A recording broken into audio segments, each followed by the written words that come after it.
Prime debate का वक्त हुआ है। नमस्कार, आपके साथ मैं रविंद्र सिंह। आज का मुद्दा दल हित सियासत। जी हां, दलित पर दल हित सियासत। दरअसल करौली के नादौती में दलित युवती की बर्बर हत्या पर सियासत गर्म है। करौली से लेकर जयपुर तक, सड़क से लेकर सदन तक भारी हंगामा हुआ। रिपोर्ट देखिए, फिर चर्चा करेंगे। करौली के नादौती में दलित युवती की हत्या से मचा बवाल।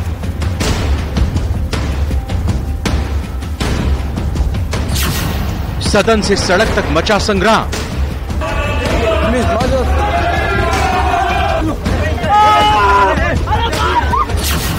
बीजेपी ने पुलिस प्रशासन पर लगाए अनदेखी के आरोप। सबसे बड़ा आज हम लोग मुलजिम मानते हैं पुलिस को, उनकी लापरवाही। पीड़ित परिवार को राज्य महिला आयोग अध्यक्ष ने कठोर कार्रवाई का भरोसा दिया। अपराधी को जितनी जल्दी हो सके उतनी जल्दी ढूंढ कर गिरफ्तार करें। दलित पर दलहित सियासत। तो दलित पर दलहित सियासत, इसी मुद्दे पर चर्चा करने के लिए हमारे साथ कुछ खास मेहमान जुड़ चुके हैं। आइए एक एक करके उनका परिचय कराते हुए उनसे बातचीत करेंगे, उनसे बातचीत की शुरुआत करेंगे। मुख्य तौर पर राखी राठौड़ जी, बीजेपी के प्रवक्ता, हमारे साथ जुड़ चुकी हैं। इसके अलावा हमारे साथ योगेंद्र जोशी, पूर्व पुलिस अधिकारी, वो भी जुड़ चुके हैं। पारुल पोद्दार, सोशल एक्टिविस्ट हैं, वो भी हमारे साथ जुड़ चुकी हैं। और साथ ही साथ कांग्रेस की भी प्रवक्ता हुकुम मीणा हमारे साथ बहुत जल्द जुड़ेंगी। आप सभी का वैसे बहुत बहुत स्वागत तीनों ही मेहमानों का। राखी राठौड़, पहला मेरा सवाल आपसे, बीजेपी या कहें कि विपक्ष में राजनीतिक दल होता है तो उसका भी एक अपना सूचना तंत्र होता है, और आपके प्रतिनिधिमंडल जिसमें महिला सांसद नेत्रियां शामिल थीं, अभी तक की फाइंडिंग्स में आपने क्या कुछ पाया है? देखिए, निश्चित तौर पे जिस तरह की लापरवाही वहां की लोकल थाने से मिली, क्योंकि सबसे पहले जब बुधवार को सुबह सुबह 3 बजे वो लड़की वहां से गायब हुई, उसके बाद परिजनों ने जाकर के वहां के लोकल थाना टोडा भीम थाने के अंदर रिपोर्ट दर्ज कराने का प्रयास किया। और मुझे लगता है अगर लोकल थाना उस समय उस रिपोर्ट को दर्ज करता, हमारे साथ योगेंद्र जोशी जी भी हैं, और कितना इंपॉर्टेंट होता है कि जब स्पेशली कोई बच्ची कहीं से लापता हो जाए, लापता नहीं, वो घर से उसको मुंह में कपड़ा ठूस करके लेकर के गए, तो इस तरह की घटना को उस समय बहुत सीरियसली लिया जाना चाहिए था, जो वहां की लोकल पुलिस ने नहीं लिया। और उसी का रिजल्ट ये रहा कि आगे चल के उस बच्ची की जो लाश है वो कुएं के अंदर मिली। तो सबसे पहली अगर मैं बात करना चाहूं, और देखिए रविंद्र जी, सबसे मुश्किल काम यह है कि सस्पेंशन किसी का नहीं हुआ। कितनी गंभीर लापरवाही है कि किसी बच्ची के लिए, ऐसे तो हम कहते हैं कि गहलोत मॉडल है, ऐसा मॉडल है जिसमें दलित बच्चियों के लिए सबसे ज्यादा प्रयास किए जाते हैं। आप देखिए इस मॉडल की यहां पे हवा निकल गई। हवा ऐसे निकली कि जब लोकल पुलिस थाना जो है वो गुमशुदगी की रिपोर्ट दिखाने को तैयार नहीं था, परिजन पहुंचे, और देखिए ये दावों की भी हवा निकल गई जब ये कहते हैं कि हम तो एफआईआर दर्ज करते हैं हर बार जब भी कभी कोई कंप्लेंट आती है। मुझे लगता है कि ये साफ दिखाता है कि किस तरह से सरकार जो है वो दलित बच्चियों के प्रति संवेदनशील है, ये साफ समझ में आती है। उसके बाद भी आपने देखा उसकी बॉडी मिल गई तो पुलिस नहीं गई, ग्रामीणों की मदद से उस बॉडी को बाहर निकाला गया। उसके बाद भी बॉडी लेकर के 3 थानों पे परिजन गए हैं। सबसे पहले गए वो नांदोती, उसके बाद टोडा भीम, उसके बाद हिंडौन। नांदोती वालों ने कहा हमारा मामला नहीं है, टोडा भीम ने कहा हमारे पास पोस्टमार्टम की व्यवस्था नहीं है, और उसके बाद वो हिंडौन जाने के बाद में उसका पोस्टमार्टम हुआ। होना क्या चाहिए था कि जैसे ही ये सूचना मिली वैसे ही लोकल थाने को वहां पहुंच के सारे साक्ष्य जुटाने चाहिए थे, और उसके बाद उस बॉडी का पोस्टमार्टम करा के जो भी एफआईआर दर्ज करनी वो दर्ज करनी थी। लेकिन परिजन लगातार पीछे पीछे भागते रहे, और ये स्थिति है आपके सामने है। तो मुझे लगता है कि गंभीर लापरवाही है, और अभी तक देखिए पुलिस वालों पर कोई एक्शन नहीं हुआ है। जिस तरह से इकबाल खत्म हुआ है राजस्थान के अंदर, हम देख रहे हैं कि महिला अपराध में लगातार राजस्थान जो टॉप कर रहा है एनसीआरबी की रिपोर्ट में, वो ये साफ दिखाता है कि इस तरह की अगर महिला के प्रति पुलिस वालों का रवैया रहेगा तो क्या स्थिति रहेगी। और वही देखिए वहां पर हो रहा है, कोई सुनवाई नहीं है। आज स्थिति यह है कि दलित महिलाओं के लिए जो कितने खाजूवाला वाला केस तो अभी ही हुआ।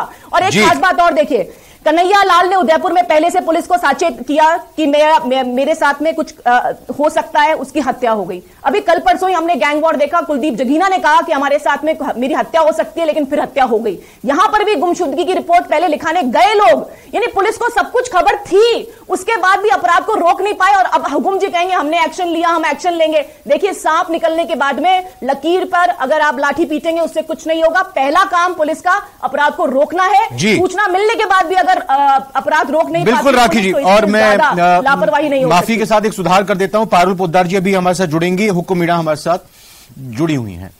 हुकुम जी, चलिए, ये तो आपके सरकार के मंत्री ने ही कहा था कि अपराध इसलिए बढ़ रहे हैं क्योंकि जनसंख्या बढ़ रही है। अपराध हो गया, लेकिन उसके अपराध होने के बाद, क्योंकि आपका तो सीधा ये जस्टिफिकेशन होगा इस मामले में भी।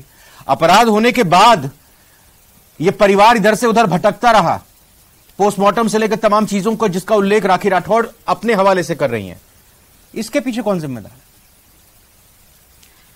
देखिए रविंद्र जी, मैं एक बात कहना चाहूंगी कि कार्रवाई दो तरह की है, दो पक्ष हैं। एक तो जहां लापरवाही हुई उसके प्रति कार्रवाई, एक अगर जो अपराध हुआ है अपराधियों के प्रति जो है उसके प्रति कार्रवाई। तो अगर लापरवाही कहीं हुई है तो उसको सरकार बख्शेगी नहीं और उसके प्रति सख्ती से कानून को पेश किया जाएगा।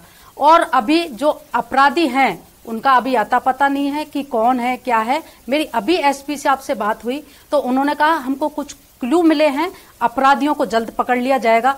और सारी चीजें डिटेल में नहीं बता सकते क्योंकि वो हुकुम जी, मैं एक चीज आपसे जानना चाहूंगा। हुकुम जी, मैं एक चीज आपसे जानना चाहूंगा। जो बात सामने आ रही है, जो कहा जा रहा है कि बिटिया को घर के अंदर से मुंह में कपड़ा ठूंसकर उठा लिया गया, यानी अपराधी ये जानते थे कि बेटी घर में अकेली है, उसकी सिर्फ मां रहती है, पिता तो विदेश में काम करते हैं। उनको पता था घर में ये दो महिलाएं अकेली रहती हैं, वो कहां पर सोती होगी ये भी उनको जानकारी थी, वो लेकर चले जाते हैं, यानी कोई ना कोई जानकार होगा। और पुलिस अभी भी लकीर पीट रही है, यहां पर पुलिस को पता ही नहीं है। आप अपराध होने के बाद की बात कर रहे हैं, लेकिन अपराध हुआ क्यों? क्या आप ये नहीं मानेंगी हुकुम जी कि राजस्थान में महिलाओं पर अपराध बढ़ रहे हैं और वो भी विशेष तौर पर दलित महिलाओं पर? क्या आप ये मानती है कि नहीं मानते? पहले तो यही बता दीजिए। देखो मैं महिला हूं और महिला होने के नाते इस तरह की जो दरिंदगी हुई है उसके मैं सख्त खिलाफ हूं।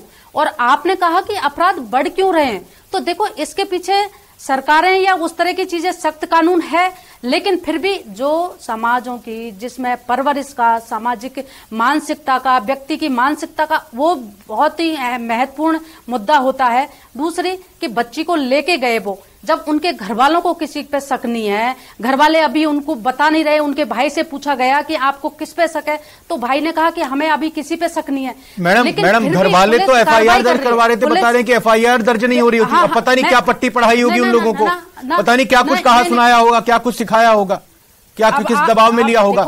एक आशंका है मैडम, ये भी मैं ये नहीं कह रहा हूं ऐसा हुआ होगा, एक आशंका है ये भी। बिल्कुल रविंद्र जी, लेकिन आप कह रहे हैं कि आरोपियों का जब अभी पता नहीं है तो दबाव कौन देगा। और दूसरी बात, जब खुद घर वाले ये बोल रहे हैं कि हमें किसी पे डाउट नहीं है, किसी पे शक नहीं है, वो आरोपियों को क्यों धमकाएंगे? किस तरीके से वो उनको, पीड़ितों को क्यों धमकाएगा कोई? पीड़ित अगर धरना प्रदर्शन कर रहे हैं तो भाई वो इसीलिए, तो उनको तो धरना प्रदर्शन करने के लिए भी धमका सकते थे। इस तरह की चीजें होती तो भाई हमारी सरकार है, मैं मानती हूं, मैं किसी के साथ नहीं हूं, मैं आरोपियों के साथ तो हम सख्ती नहीं है, हम महिलाओं के साथ पूरी ताकत के साथ जुड़े हुए हैं। महिलाओं के साथ अगर दरिंदगी और ये सारी चीजें होती हैं तो सरकार उस पर एक्शन लेती है। और इस तरह की, अभी राखी जी कह रही थी कि किसी को सस्पेंड नहीं किया, मैं बता दूं कि पहले भी सरकार ने बहुत सख्ती से जो कार्रवाई की थी। आपके अजमेर में एक होटल कर्मी के साथ जो मारपीट हुई उसको लेकर के वहां पर आईएएस आईपीएस सहित 8 कर्मचारियों को वहां सस्पेंड किया। तो यहाँ पे सरकार, मैडम सीसीटीवी फुटेज आ गए थे, अधिकारी हो, सीसीटीवी फुटेज सामने आ गए थे, अधिकारी हुई गाड़ी खड़े हुए, तो वो अधिकारी कितना भी बड़ा हो लेकिन उसके खिलाफ सख्त कार्रवाई होती है। लेकिन आपने ये नहीं बताया कि ये हुकुम जी, एक जवाब ये भी ले लीजिए, फिर मैं योगेन जी का रुख करूंगा। एक जवाब दीजिए ना। हाँ, बोल। कि क्या ये अपराध जिस तरह से बढ़ रहे हैं इसको आप एक्सेप्ट कर रही हैं? और करौली की अगर बात करें तो इसके लिए जिम्मेदार क्या सिर्फ और सिर्फ वो आरोपी और वो अपराधी हैं जिन्होंने कुकृत्य किया है, कोई और नहीं इनके अलावा? मैं कह रही हूं ना, आप कह रहे हो कि इसके लिए जिम्मेदार देखो, एक तो होता है कि समाज की जो सोच होती है ना, अपन परवरिश किस हिसाब से दे रहे हैं, मानसिक उनकी स्थिति क्या है, वो होता है। उनको कानून का, मैडम समाज की ये भी सोच होती है जब उसको पता होता है कि अगर मैं चूं भी करूंगा, अपराध का चूं भी करूंगा, तो मुझे पता है मेरी पुलिस यहां पर आएगी और फिर सबक सिखा देगी। बिल्कुल होता है। पुलिस का हम बचाव नहीं कर रहे। पुलिस अगर दोषी है तो उसके प्रति कार्रवाई होनी चाहिए और सख्त कार्रवाई होनी चाहिए। हर जगह मैंने उदाहरण दिया आपको, अजमेर का उदाहरण दिया, गोगुंदा में, उदयपुर के गोगुंदा में भी मैंने आपको बता देती हूँ कि वहां पर भी एसएचओ और उस पुलिस अधिकारियों को सस्पेंड किया गया जहां भी जिस तरह की लापरवाही। राखी जी बिल्कुल, देखिए आपने सुन लिया हुकुम जी को, जो भी मामले सामने आए उसमें कार्रवाई हो रही है और जो भी दोषी है उस पर भी कार्रवाई हो रही है। कानून अपना सरकार दोनों तरह की कार्रवाई हो रही है, जो ढिलाई बरत रहा है, लापरवाही कर रहा है, ड्यूटी नहीं कर रहा है उस पर भी एक्शन हो रहा है और जो भी केस सामने आ रहे हैं उस पर भी एक्शन हो रहा है। इस पूरे इंसिडेंट्स को हुए 24 घंटे से ऊपर हो गए, उस बच्ची को लापता हुए 3 दिन से ज्यादा ऊपर का समय हो गया। मैं पूछना चाहती हूँ, पुराना एग्जाम्पल नहीं आज की बताइए, और दलित बच्ची के साथ में जब रेप होता है, मैम सुन लीजिए, बीच में मत बोलिए, आप प्लीज मैम, प्लीज बीच में मत बोलिए, मुझे बोलने दीजिए, आपकी बीच में मैं नहीं बोली थी। तो मैं देवेंद्र जी ये बात कहना चाहती हूँ, सिर्फ और सिर्फ पुरानी लकीर पीटने से कुछ नहीं होगा। अजमेर वाला केस तो स्पेशल केस है, जहां पर आईएएस आईपीएस ऑफिसर्स जो हैं वो इस तरह की हरकत होटल में करते हैं, और आपने बिल्कुल सही कहा कि वहां पे सीसीटीवी फुटेज आ गए थे और इसी वजह से वहां पे एक्शन हुआ, अदरवाइज वहां भी एक्शन नहीं होता। मैं पूछना चाहती हूँ कि दलित महिला के साथ में खाजूवाला के अंदर देखिए आप, पुलिस वालों को सस्पेंड करने में इन्होंने 2-3 दिन लगा दिए। आज भी जब 24 घंटे से ऊपर का समय निकल गया है, मैं पूछना चाहती हूँ कि टोडा भीम थाने में से किसको सस्पेंड किया, जबकि उन्होंने गुमशुदगी की रिपोर्ट लिखी नहीं। अगर लिखी होती रविंद्र जी तो हो सकता है वो बच्ची मिल जाती है। योगेंद्र जोशी जी, मैं आपसे जवाब लूंगा। सर मुझे एक चीज बताइए, जो भरतपुर में पिछले दिनों रोडवेज की बस से पेशी के लाए जा रहे कैदियों के साथ हुआ, पूरी तरह से खुलकर पुलिस को, राजस्थान पुलिस को चुनौती के तौर पर इसको देखा गया। 4 घंटे के अंदर सर, 4 घंटे के अंदर 4 आरोपियों को गिरफ्तार कर लिया गया, 2 आज भी गिरफ्तार कर लिए गए। और सर ये जो करौली का मामला है, यहां पुलिस ने पहले तो रिपोर्ट दर्ज नहीं की जैसे आरोप लग रहे हैं, और अब इतने दिन हो गए अभी तक ये तक नहीं पता चल रहा है कि घर से उठाकर बिटिया को लेकर चले गए और फिर उसकी हत्या कर दी, वो कौन है ये नाम नहीं पता चल रहा है, और कह रहे हैं कि परिवार वाले किसी पर शक नहीं जता रहे हैं। क्या पुलिस सर इतनी निष्क्रिय है? क्या पुलिस को यह पता नहीं है? क्या पुलिस पता नहीं लगा सकती है? रविंद्र जी, पुलिस सब पता लगा सकती है, और ये भी मैं मानता हूं कि जब इस प्रकार के अपराध होते हैं, जहां ये हमारी जो वर्तमान पुलिस है ये क्या सीसीटीवी कैमरों पर निर्भर करती है। अब जैसे भरतपुर का मामला था तो वो तो टोल नाके के सीसीटीवी फुटेज थे, या मोबाइल सर्विलांस, अरे या मोबाइल सर्विलांस है, तो इस वजह से पकड़ में आ जाते हैं। बाकी आज से 40 साल 30 साल पहले या 20 साल पहले कहां से मोबाइल थे, कहां सीसीटीवी फुटेज थे, लेकिन फिर भी अपराधियों को पकड़ा जाता था। बात ये नहीं है, बात ये है कि हमारी जो पुलिस है वो 18वीं सदी, 18वीं उस सदी की पुलिस चल रही है, कानून भी वही है 18वीं सदी के, और नेता भी वही है 18वीं सदी के, लेकिन अपराधी 21वीं सदी के अपराधी हो गए। अब आप बताइए कि आज भी थानों में जो गुमशुदगी की रिपोर्टें हजारों में दर्ज है, अगर आप हिसाब लगाएंगे बच्चों के गुमने की, औरत के। योगेंद्र जोशी प्लीज, मैं चाह रहा हूं आप इसको कंप्लीट करें और फिर मुझे यह बताएं, दर्शकों को भी बताएं कि अगर योगेंद्र जोशी उस संबंधित चौकी या थाने के इंचार्ज होते तो किस तरह से कार्रवाई को अंजाम देते, और अगर कहीं से फोन भी आ रहा होता तो फिर क्या करते? प्लीज आप जरा बताइए सर।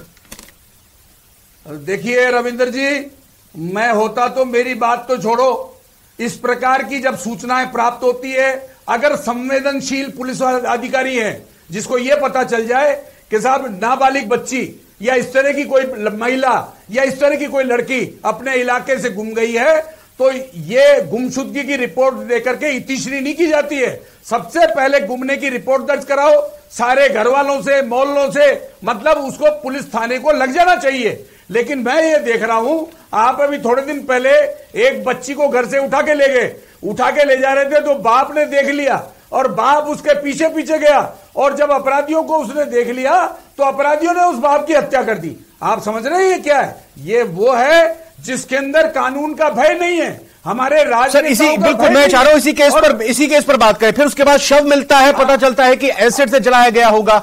भाई कहीं से तो खरीदा होगा तेजाब, 100 किलोमीटर दूर तो खरीदने गए नहीं होंगे, उसी 20-30 किलोमीटर के दायरे में खरीदा होगा। मैं आपको यह कह रहा हूं कि ये अपराधी डरते क्यों नहीं है।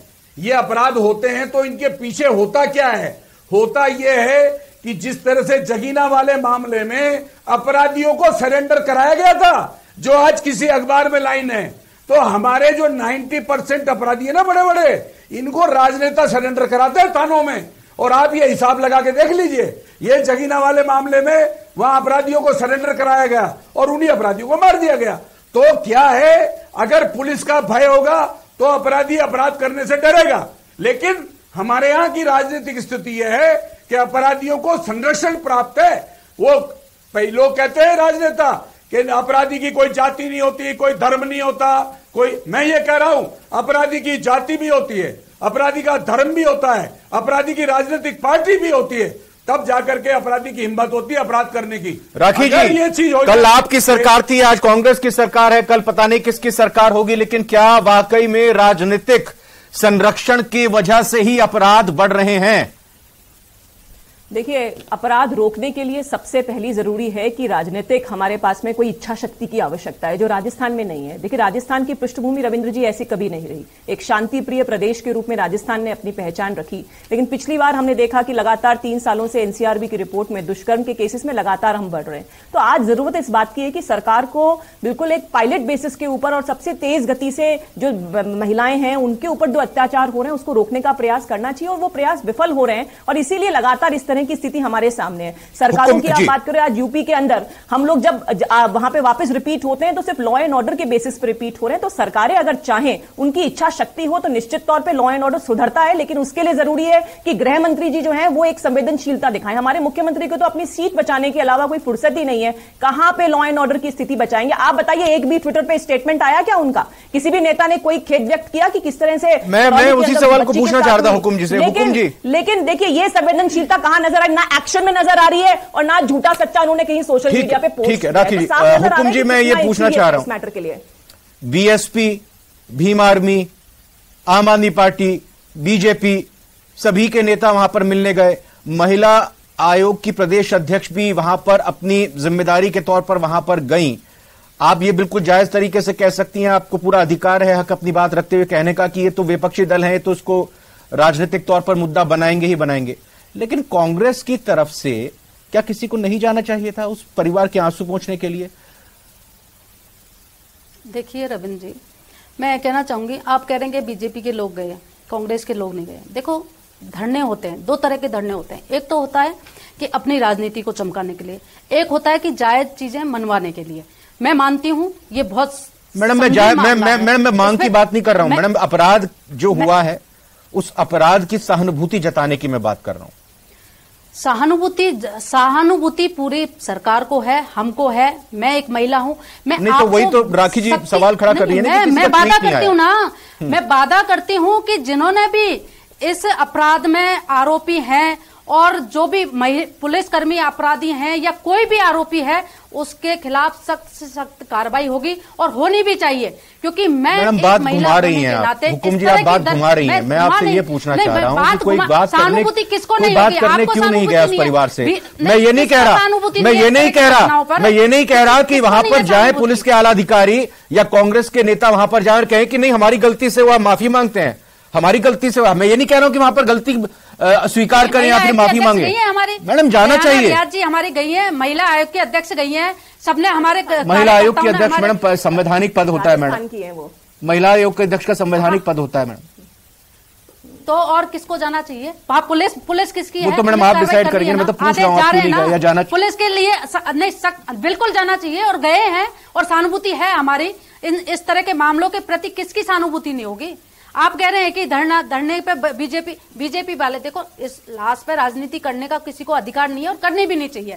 इस तरह की राजनीति के लिए और मुद्दे बहुत हैं, उन पे राजनीति करनी चाहिए। अभी ये घटना हुई, मेरी पुलिस साहिब वो एसपी साहिबा से लगातार बातचीत हो रही है, वो कह रही है कि हमने रात में एफआईआर दर्ज कर ली थी। और दूसरी बात उन्होंने कहा कि पूरी जांच एक सही दिशा में चल रही है, आरोपियों का जल्द पता लग जाएगा। जांच तो सही दिशा में चल रही है, पहले पकड़ तो लीजिए ना आरोपियों को। घटना होती है, आरोपियों को तो पकड़ लीजिए, जांच तो बाद में होगी, चार्जशीट बाद में होगी, आरोपियों को तो पकड़ लीजिए पहले। राखी राठौड़ जी एक बात बताइए, कोई शक भी होता है, उनके घर वालों को जब शक नहीं है तो इनको जांच करने में तो टाइम तो लगेगा ना। हम ये नहीं कह रहे कि आप आरोपी मैडम एक मिनट मैडम, मैं रविंद्र सिंह कहीं सड़क पे गुजर रहा हूं, कोई मेरे को गोली मार के चला जाए और मेरे परिवार वालों से पूछे कि भाई किसने मारी, वो कहे कि नहीं पता, तो फिर पुलिस क्या कुछ नहीं करेगी क्या?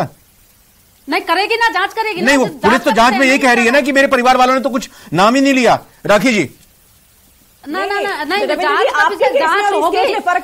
में पहले से बता दिया गया था कि वो गुम गई है। आपने जो एग्जाम्पल कोट किया है उसमें और इस केस में फर्क है, क्योंकि इस केस में पहले से बता दिया था कि बच्ची गुम गई है, लेकिन उसके बाद पुलिस ने एक्शन नहीं लिया। आप अभी बात कर रहे थे ये धरने की, एक बात बताइए रविंद्र जी, एफआईआर दर्ज नहीं करे हम धरना नहीं करें, ये पोस्टमार्टम दर्ज नहीं करे हम धरना नहीं करें, ये 3 स्थानों के अंदर परिजनों को घुमाए हम धरना नहीं दें। आप कल को कहेंगे विपक्ष कहीं पे है ही नहीं, विपक्ष की आवाज नहीं उठाएगा जनता की, क्या जनता की आवाज नहीं उठाएगा जब आप कहते हैं कि एफआईआर दर्ज करना कंपलसरी है? समझ में आ गई बात? ये जो गहलोत मौजूद था दलित महिलाओं के लिए उसकी कच्चा चिट्ठा खुल रहा है, कहीं पर भी कोई एफआईआर दर्ज नहीं करते। ये तो वो लोग हैं जो कहते हैं कि हम मर्दों का प्रदेश है, यहाँ तो रेप होंगे, इसीलिए ऐसा हो रहा है कि यहाँ पे सारे के सारे अपराधी जो है उनका विश्वास बढ़ गया है कि पुलिस कोई एक्शन नहीं लेगा। अरे स्टेटमेंट पे होंगे तो आप शांति धारीवाल जी का जो स्टेटमेंट है उसके नीचे नीचे स्टेटमेंट होंगे सारे विधानसभा में कैबिनेट मंत्री ने ऐसा स्टेटमेंट दिया। मैम आप दोनों नेत्रियां महिलाओं का प्रतीक हैं राजस्थान का, इस तरह से मत लड़िए। आत्मा को शांति नहीं मिलेगी, वो बेटी गई है जिस पर हम बात कर रहे हैं। योगेंद्र मैडम प्लीज, योगेंद्र जोशी जी मेरा आपसे सवाल है सर, ये राखी जी ने कहा कि अभी तक किसी को सस्पेंड नहीं किया गया है, मुझे ये बताइए सर पुलिस के किसी भी कर्मचारी पर चाहे, और यहां दूसरी तरफ यहां मीणा जी ने कहा कि जब एक मामला सामने आया और पुलिस के वरिष्ठ अधिकारियों को हमने सस्पेंड किया, एक नीचे से पद के हिसाब से नीचे से लेकर ऊपर तक के आला अधिकारी पुलिस के अगर उनको सस्पेंड किया जाता है तो कितना उनकी सीआर खराब होती है या कितना असर पड़ता है उन पर और बाकी पुलिस टीम के मनोबल पर, और उनके ऊपर इस अनुशासनात्मक कार्रवाई से क्या अपराध रुकते हैं, क्या अपराधियों के मन में खौफ कम होता है? योगेंद्र जोशी जी देखिए रविंद्र जी, अपराध की रिपोर्ट दर्ज नहीं करना यह एक बहुत बड़ा अपराध है, और अगर उसको पनिशमेंट मिलता है तो पनिशमेंट मिलने से दूसरे को यह आभास होता है। बात को मैं बताऊं, ये फ्री रजिस्ट्रेशन की बात कर रहे हैं, लेकिन मैं आपको कह देना चाहता हूं कि अगर कहीं रजिस्ट्रेशन नहीं हुआ है एफआईआर का तो किसी को आज तक सजा नहीं हुई है, यह मैं आपको बता दूं। जबकि सारी क्या एफआईआर दर्ज हो गई? नहीं हुई ऐसा, एफआईआर दर्ज नहीं होती है, फ्री रजिस्ट्रेशन नहीं है, लेकिन ये उनको बचाने का प्रयास करते हैं। अब जैसे मान लीजिए इसमें बच्चे की रिपोर्ट दर्ज कराने गए, उन्होंने रिपोर्ट दर्ज नहीं की, रिपोर्ट दर्ज करके क्या कार्रवाई की गई है? तो इसके अंदर तुरंत प्रभाव से थाना अधिकारी की जिम्मेदारी है कि उसकी जिम्मेदारी यह थी कि तुरंत प्रभाव से कार्रवाई करता, और अगर कार्रवाई नहीं की तो पहले उसको सस्पेंड करें। सस्पेंड करने से पुलिस का कोई मनोबल नहीं गिरता, लेकिन निकम्मे और निकृष्ट पुलिस अधिकारियों को सजा मिलना जरूरी है, ताकि जो अधिकारी तेज तर्रार अधिकारी होते हैं, काम करना चाहते हैं, उनका मनोबल बढ़ता है। तो और सुपरवाइजरी अधिकारी हुकुम मीणा जी एक दो शब्द मैं चाहूंगा प्रदेश की महिलाओं के लिए, कांग्रेस की तरफ से आप अपनी तरफ से रखें उनकी सुरक्षा के लिहाज से, और इस इंसिडेंट को देखते हुए मनोबल बढ़ेगा थोड़ा सा। आप कुछ बात अच्छा पता है कायदे की रखेंगे रविंद्र जी। हाँ रविंद्र जी, इस तरह की जब हिंसक घटनाएं होती हैं तो महिला का जो शारीरिक अखंडता तो टूटती है, उसके साथ साथ उसका मानसिक, उसका जीवन, उसकी जीविका, उसके उसके सामाजिक संबंध सब प्रभावित होते हैं। तो एक बहुत बड़ा असर होता है महिला के ऊपर इन सब चीजों का, मनोवैज्ञानिक तरीके से भी, मानसिक तरीके से भी। तो मैं कहना चाहूंगी कि इस तरह की घटनाएं चाहे कहीं पे भी हो, कैसे भी हो, उन आरोपियों को बख्शा नहीं जाना चाहिए, और राजस्थान सरकार बख्शेगी भी नहीं। तो इस तरह की महिलाएं, ठीक है राखी जी, यहाँ पे मैंने इनकी बात ली, मैं चाह रहा था कि अगर इसमें एक चीज और ऐड वो कर देती कि मैं ये आश्वासन देती हूँ, भरोसा देती हूँ कि सभी महिलाएं सुरक्षित रहेंगी। मैं बिल्कुल आश्वासन देती हूँ। राखी जी एक लास्ट कमेंट फिर क्लोज करूंगा। राखी जी लगातार उस घटना के साथ जुड़ी हुई हूँ, राखी जी एक लास्ट कमेंट 10 सेकंड से मैं जुड़ी हुई बात रिपीट कर रही हैं। Action speaks louder than words. आप एक्शन कीजिए ऐसा कि महिलाओं को लगे कि हम सुरक्षित हैं राजस्थान के अंदर। अगर आप एक्शन ऐसा करेंगे। बहुत बहुत धन्यवाद आप तीनों मेहमानों का, राखी राठौड़ जी, हुकुम मीणा जी और योगेंद्र जोशी जी। और लास्ट में हम जो हमारा प्राइम डिबेट का सवाल था वो ये कि नादौती में दलित युवती की हत्या पर वोट बैंक की सियासत हो रही है, 86% लोगों ने इसमें हाँ कहा। बहुत बहुत धन्यवाद आप सभी का हमारे साथ प्राइम डिबेट में जुड़ने के लिए। नमस्कार।